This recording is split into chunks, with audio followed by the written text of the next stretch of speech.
Goeiedag, ek is Gerard van die kerk saam met jou op reis deur die Bybel met die Bybel in 1 jaar span. Vandag het ons die voorreg om Johannes 10 vers 1 tot 21 te lees en hier sien ons dat Jesus homself beskryf as die enigste ware herder en die deur vir die skape.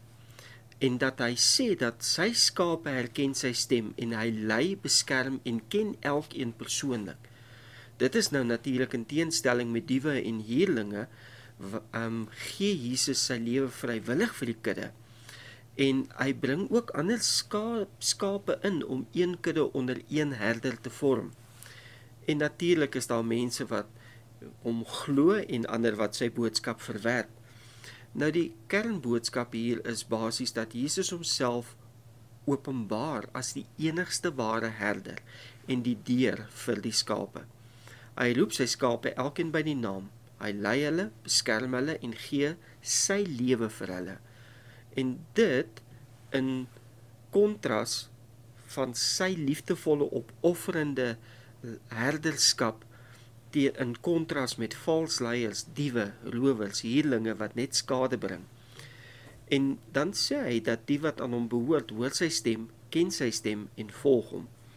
Nou net so losgedagte dat in die herders het saans hulle skape volgens gebruik in 'n kraal gejaag om hulle te beskerm teen diewe, onweer, wilde diere. En die krale was gewoonlik grotte of 'n oop stuk met mure van klip of takke en die herder het dan in die ingang geslaap. So die herder het omgegee vir elke skaap en so gee Jesus Christus, die goeie herder, sy lewe vir ons as sy volgelinge wat sy stem ken. En dan natuurlik, enige een wat sy skape wil leed aandoen, moet eers by die enigste ingang waar die goeie herder Jesus Christus waghou, verbykom. En dis iets om aan te dink. Kom ons kyk na die skrif en ons sien wat Jesus hier vir ons kom leer. Eerstens sien ons dat Jesus is die enigste deur na redding, verse 7 en 9. Hy is die ingang vir die skape, hy is die goeie herder, hy is die weg na die lewe, redding vir ons.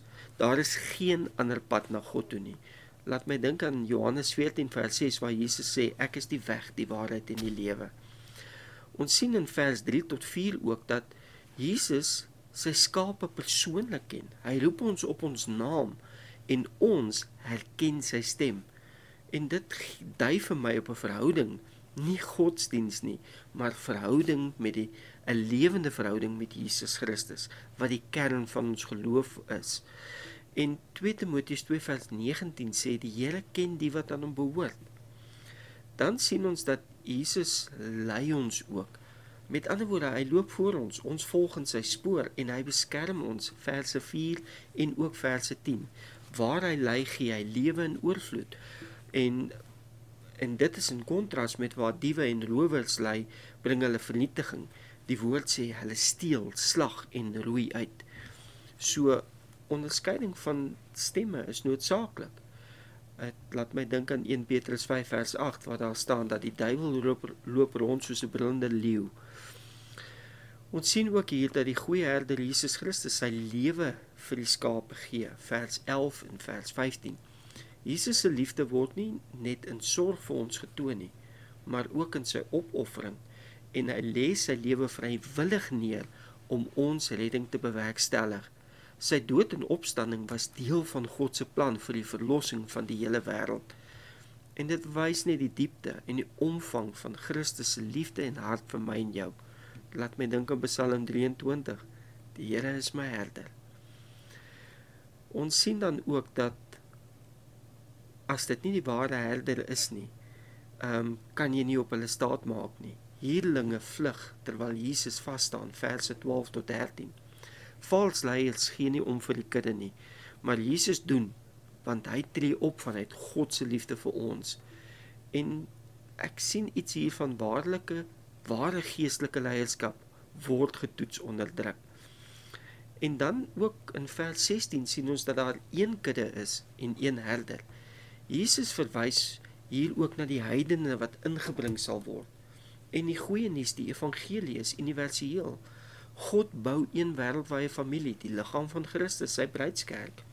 En laat my herinner my in Efesiërs 2 vers 13 tot 19, wat daaroor gaan dat Jode en heidene verenig word in Christus as sy bruidskerk. Ons sien ook in verse 17 tot 18 dat Jesus sy lewe neerlê uit eie keuse. Niemand neem sy lewe van hom nie. Hy gee dit vrywillig. So die kruis was nie 'n tragiese einde aan 'n goeie man se lewe nie. Nee, dit was 'n doelbewuste daad van liefde deur die God van die heelal, die een deur wie alles gemaak is en tot wie alles gemaak is. En dit laat my dink aan Johannes 15 vers 13. Geen groter liefde as om sy lewe vir ons te gee nie. Maar dan, soos wat dit mag gaan in die wêreld, verse 19 tot 21, sien ons dat rondom Jesus is daar verdeelde opinies. Sommige sê hy is besete, terwyl ander God se werk raak sien. En dit laat my dink, die waarheid bring altyd 'n reaksie. Of een van geloof, of een van weerstand. Ons kan Jesus met ons hele wese lief hê, al kan ons hom nie volledig verklaar nie. En onthou dit, ons hoef nie God volledig te kan verklaar nie, anders sou hy nie God gewees het nie, en ek en jy nie mens nie. Kom ons oorweeg vandag bidend saam. Dit is krities belangrik dat ons Jesus Christus se stem leer ken. Sy stem kom deur sy woord, sy gees en sy leiding. Kom ons neem daagliks tyd uit ons program om te luister en te onderskei. Tweedens, kom ons oorweeg bidend of ek en jy die herder werklik volg wat sy lewe vir my en jou gegee het, en laat ons hom toe om ons te lei. Of volg ons maar die leegheid van die lewe en wat ook al op ons pad kom. Kom ons toets elke invloed wat oor ons pad kom. Lei dit na lewe of steel dit ons vrede? En dan, kom ons soek ons veiligheid in die deur. Ons veiligheid in die ware herder, die herder wat in die deur lê en niks by ons kan kom as dit nie verby Jesus kom nie. Kies Jesus as jou eerste toevlug en nie jou laaste nie. Groete en seënwense vir jou in hierdie dag.